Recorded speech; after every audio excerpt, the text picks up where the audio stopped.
forward, 70 HP. He's really playing with fire right now. They're trying desperately to keep him alive. Grab comes in. Transcendent's going to be out. No bomb is there. He finds another double kill. Chris and Swan's going to be taken down. And that'll be the cleanup. No one going to be able to tag into poor COT, so we'll just end right there. Very close to being able to finish Numbani, but Boston, they get the defense. Control the high ground and be proactive. 예, 그리고 적극적으로 하이그라운드를 고지대 먹었을 때 적극적으로. We are going to have color hex with the grab. But it's tough, man, when they've already got Trance on the other side. Yeah, locking him up right here onto the wall. Transcendence will come out from Aim God. Trying to get that pin, not going to be able to find a kill. Hagapun going to be matching. Answering grab now going to be coming through. However, the Transcendence is going to be expiring. It's going to be Hagapun taken down first. Well, other members going low. The rally from Apply. That's really trying to keep them alive.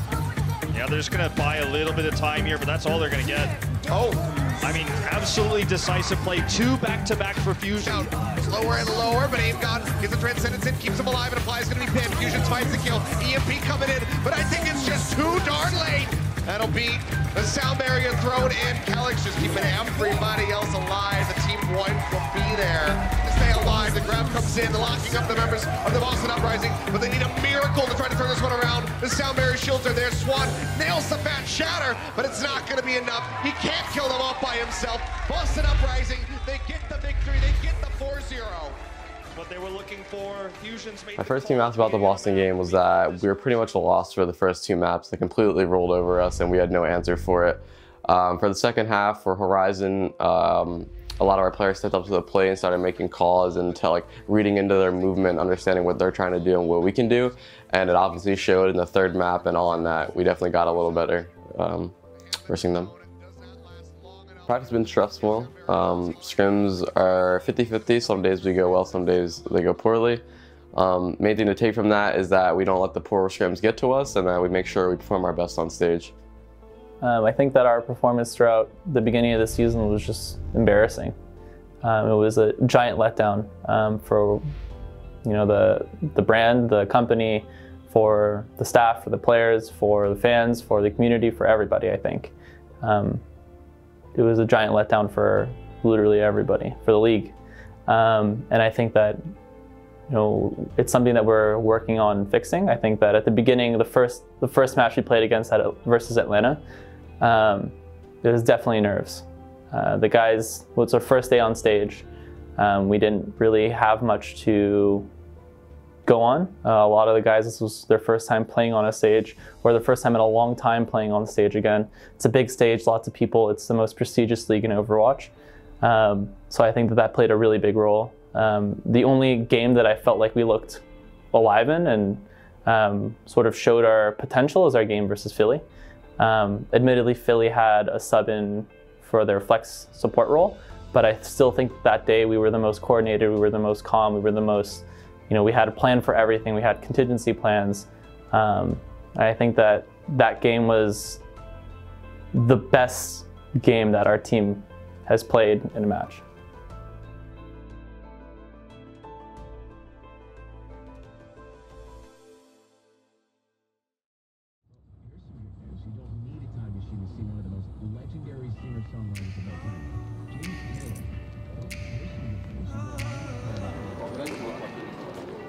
So we're up against Washington Justice next. It's a tough game for us, but we're going in very confident. We know what we have to do and what they're going to do. Obviously, we can never be too sure of the results, but I can promise all the fans and myself that I will do the very best I can to win.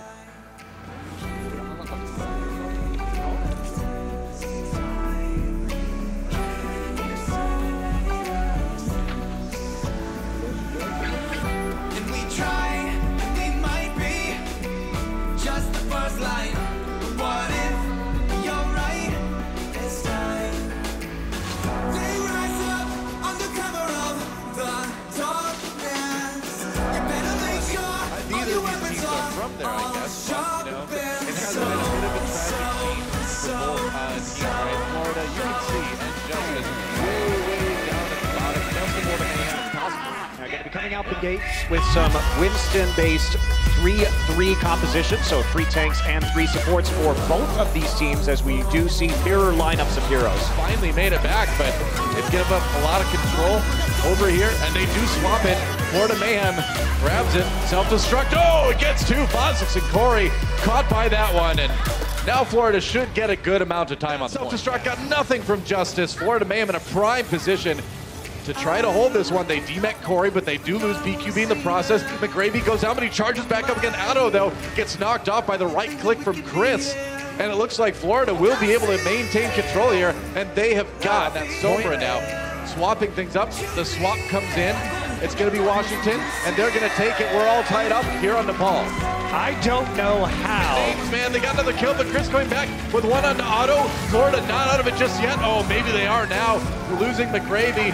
Washington needs to flip the point back again. That was crazy that Florida actually retook that. But in the end, it's not going to make a big difference. Washington Justice will take the first map in this series. I mean, the self-destruct was thrown around the corner from the grab, so it couldn't actually deal BQB really helping to chunk out the members of the Washington Justice. Going to be going for another attempt at that here. Invisible right now as the Sombra is trying to get that last little bit, testing his limits. BQB known as a Sombra. Chris, the Washington Justice nearly has it. Oh, they take it! Florida man back up. And at the end of the day, I just don't think it's going to be enough. It's not. And Washington with the healing coming in from the side of the Justice. Focus down to Justice.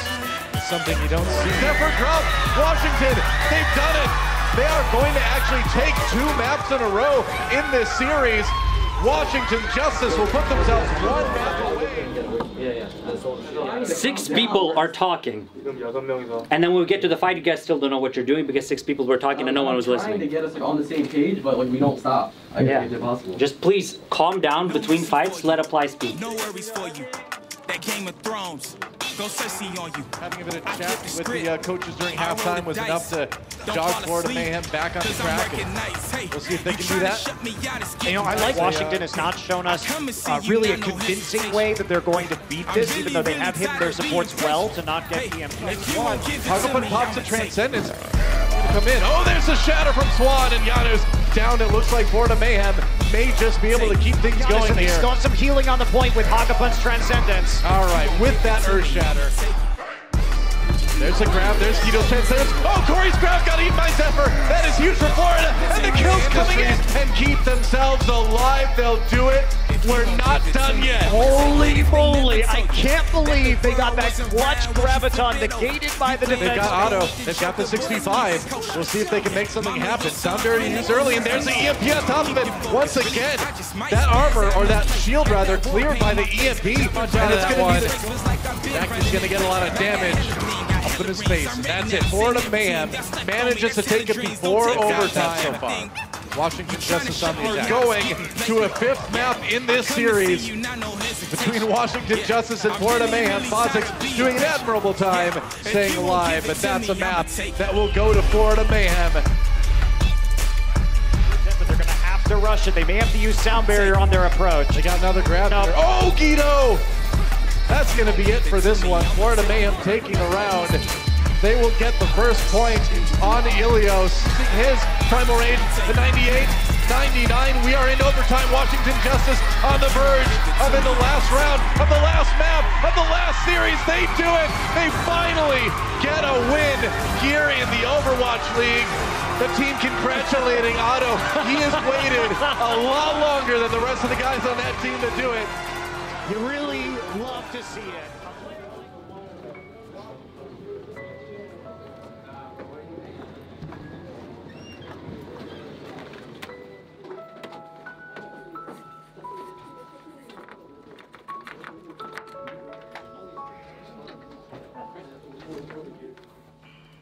I'm very proud of you guys that you didn't give up. It's been a really rough stage. You know, we battled through a lot. I take responsibility for this stage going so poorly. I should have done a better job preparing you guys. Come on. What are we saying? Stage 2. Stage 2. Go next. 3, 2, 1. Stage 2! I feel very different this loss compared to the other ones. For the rest of this, or for the other games in the season, like right after loss, I can't really dwell on too much. I have to get right back into practice. But after this loss, I feel very empty. I don't really feel happy. I don't really feel sad. I feel like it was a very emotional stage and an emotional game. I don't know. It's a very rough loss, and I guess I have no words.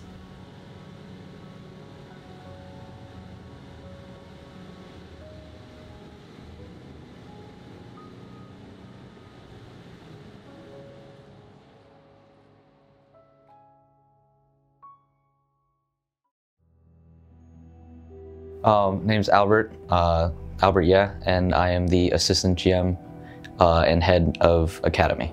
So right now I kind of do most of the day-to-day like operations, work on the schedule, make sure they know where they need to be. More broadly, I'm also in charge of the academy team, so I also do anything managerial that needs to be done. Besides day-to-day stuff, roster changes, roster decisions, roster direction. Those are things that I'm also involved in. It's been a really tough stage one. I don't think anybody here at Mayhem, management, staff, or the players themselves are happy at all with how we perform in stage one.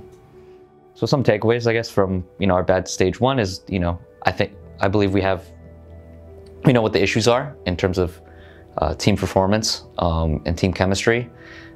Things that unfortunately don't really come out until you go through like a rough patch or until you get on stage. Things that are tough to figure out before signing players, before getting all the players together and them actually playing together. So it's been a learning process on that front. But I think throughout stage one, we've, at least from a management point of view, I think we've identified key places, key things that we need to fix moving into stage two. 처음 시작이 왜 좀 안 좋았냐라고 말을 하면은 아무래도 지금도 사실 많이 맞춘 상태에서도 의사소통이 힘든데 처음에는 그렇게 많이 맞추지 못했거든요. 팀플레이적이나 뭐 커뮤니케이션 쪽이나 그러다 보니까 아주 힘들었던 것 같아요. 더 힘들고 맞춰가는 단계다 보니까 비교적 다른 경기에 비해서 너무 무력하게 졌던 것 같아요. 첫 시작은. 가장 큰 요인은 소통인 것 같아요. 스테이지 1을 한마디로 표현하자면 최악이에요. 최악. 그 이유는 일단 사실 팀 플레이적으로도 뭐 그렇게 뛰어났던 적도 사실 크게 없고요. 뭐 필라델피아 다른 때 다들 열심히는 했지만 사실 결국 경기에서 많이 졌기 때문에 그렇다고 해서 커뮤니케이션 쪽도 막 크게 진보되지는 않았어가지고 사실 제가 보기에는 최악이었다고 생각해요. 객관적으로 봤을 때. 그래도 이제 선수들이 의지를 잃지 않고 되게 열심히 하거든요. 뭐 의사소통 문제나 팀플레이면은 정말 끊임없이 다 잘해지려고 노력하고요. 그런 점에서는 아직 저희들은 희망이 있다고 생각합니다. Hi, my name's Scott Tester. I'm also known as Bearhands. I'm the assistant general manager of the Florida Mayhem. Previous to that, I was with Blizzard Entertainment, and I was the general manager of Team USA in the most recent World Cup. Also during season 1 of Overwatch League, I was with New York Excelsior. I think right now we're making a lot of changes at Florida Mayhem, and I think you can expect to see a Korean roster during stage 2. I think the goal is to lay a foundation that we can add to throughout the rest of season 2 and in the future. And I'm really excited about the direction this team is taking. We are making a lot of coaching changes, and we've recently made an announcement that said that both Mineral and Yeah will be leaving our team. Obviously, we thank them for their time with us, especially Mineral, who was with the team for a long time, even before they were Florida Mayhem, when they were still the Misfits Overwatch team. But the general direction that the roster is taking means that they were, especially Mineral, was no longer a great fit for the roster that we have. So, good luck to him in the future, and I think we'll be bringing in some coaches that are more aligned with our vision of the future.